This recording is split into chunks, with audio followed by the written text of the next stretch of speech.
Pessoal, aqui nós vamos trabalhar com estilo. O que seria um estilo? Eu vou fazer um comentário bem sucinto sobre o que é estilo, porque mais à frente a gente vai trabalhar com o estilo, vai necessitar dos estilos para poder criar um sumário corretamente. Qual que é a ideia de um estilo? O estilo ele é um conjunto de formatação. Por exemplo, eu vou sinalizar que uma fonte vai ter o tamanho 10, vai ter a cor vermelha, vai estar inclinada ali utilizando o itálico, vai estar em negrito, vai estar utilizando a fonte Times New Roman.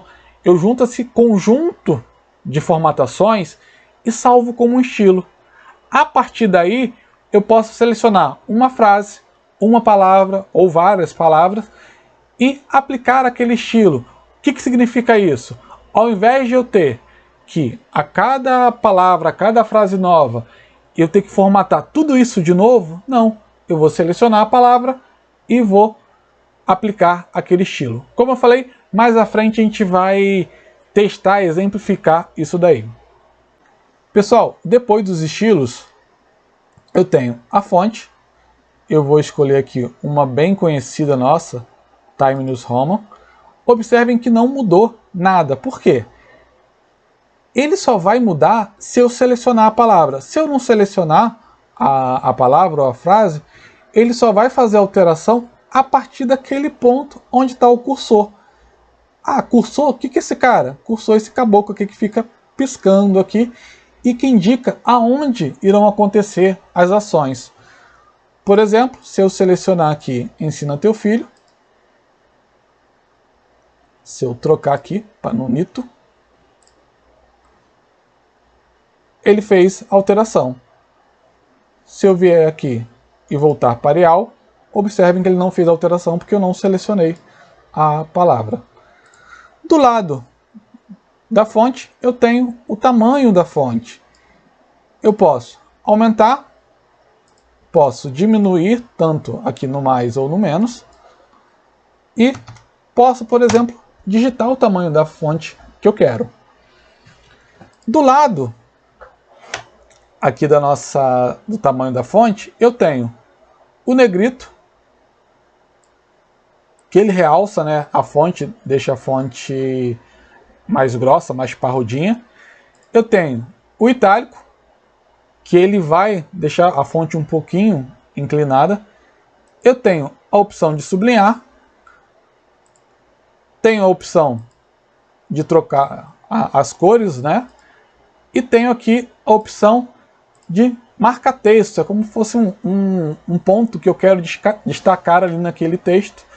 Serve muito para algum tipo de anotação, né? Eu quero dar evidência àquele pedacinho do texto, então eu posso usar o marca-texto também. Essas aqui são configurações bem básicas que o Google Docs permite que a gente faça. Depois dessas configurações básicas que a gente visualizou, nós temos aqui o inserir link. Primeiro, antes de executar ele, eu vou selecionar novamente essas palavras, vou clicar aqui em inserir link. Ele me dá a opção de trazer alguns documentos aqui, tanto do Google Docs e também algumas buscas que eu realizei.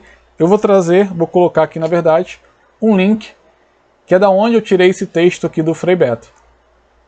Cliquei em aplicar. Observem que ficou azul, porque esse conjunto de palavras aqui, na verdade, virou um link, onde eu posso estar acessando. Se eu clicar aqui, ele vai estar abrindo uma nova janela para mim, onde está o artigo do Frei Beto, que eu tirei aqui para a gente poder utilizar na nossa aula.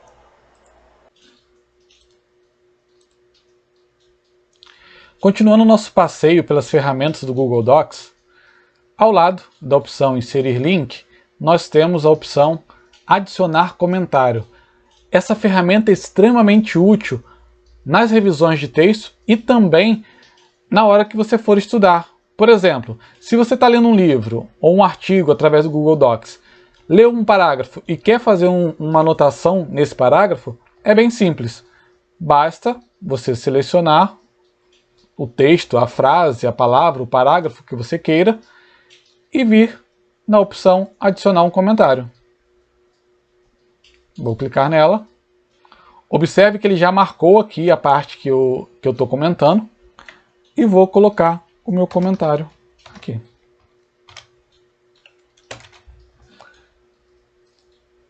Beleza, esse comentário já está aparecendo aqui para mim. Como eu sinalizei, além de permitir que você faça anotações nos seus estudos, o comentário também é uma importante ferramenta de revisão de texto, que você pode fazer uma revisão de forma compartilhada. O que significa isso? Que outras pessoas podem comentar no seu texto, podem comentar o seu trabalho. Um exemplo bem claro de como isso acontece e de como isso é útil, vamos supor que você escreveu um texto, quer enviar para o seu professor para que ele possa analisar. O professor vai fazer a leitura do texto e ele pode comentar, fazer sinalizações dentro do seu texto aonde que precisa realizar algum tipo de alteração. E além de fazer comentários, você pode permitir que uma outra pessoa edite o texto. Isso é ótimo para trabalho em grupo, onde várias pessoas podem editar o mesmo documento ao mesmo tempo. Então, na hora de construir, um está construindo uma parte do trabalho, outra pessoa está construindo outra parte do trabalho, de forma simultânea, no mesmo arquivo. E vocês podem acompanhar simultaneamente o que cada colega está fazendo no seu trabalho. Ah, mas isso é complicado de fazer? De forma alguma. É bem simples. Basta a gente clicar aqui em arquivo, vamos começar a explorar o menu arquivo, clicar na opção compartilhar. Eu vou adicionar aqui para quem que eu quero compartilhar. Vou escolher aqui esse e-mail JCG aqui, que é minha conta pessoal. Então estou compartilhando, estou usando a conta do IFRJ, estou compartilhando com minha outra conta do Gmail. Permite que você possa enviar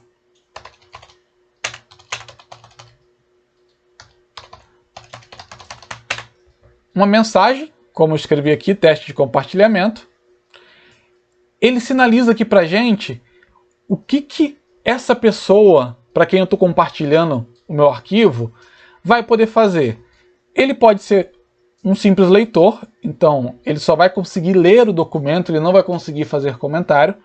Ele pode ser um comentarista, que ele vai fazer a leitura do documento e também vai poder fazer comentário, como a gente fez há pouco.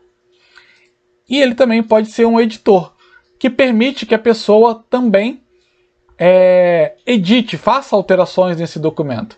Vou clicar aqui em enviar. Observe que ele chamou atenção aqui e talvez isso não vai aparecer para vocês. Por que apareceu essa mensagem para mim? Porque eu estou usando o e-mail institucional do IFRJ, então ele está mostrando para mim que o jcg .ead@gmail não faz parte do domínio IFRJ e está querendo sinalizar, perguntar se eu quero compartilhar assim mesmo. No meu caso, sim. Compartilhar mesmo assim. Ok. A partir desse momento, observe que ele já apontou aqui para mim, pessoa adicionada.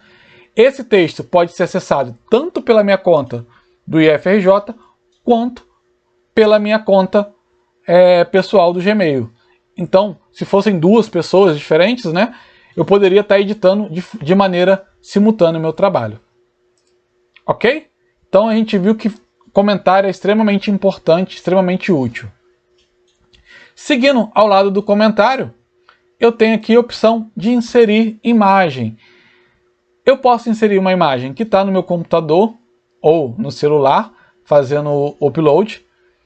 Eu posso fazer uma pesquisa da web e a partir daí trazer o link, trazer aquela imagem a partir de uma pesquisa.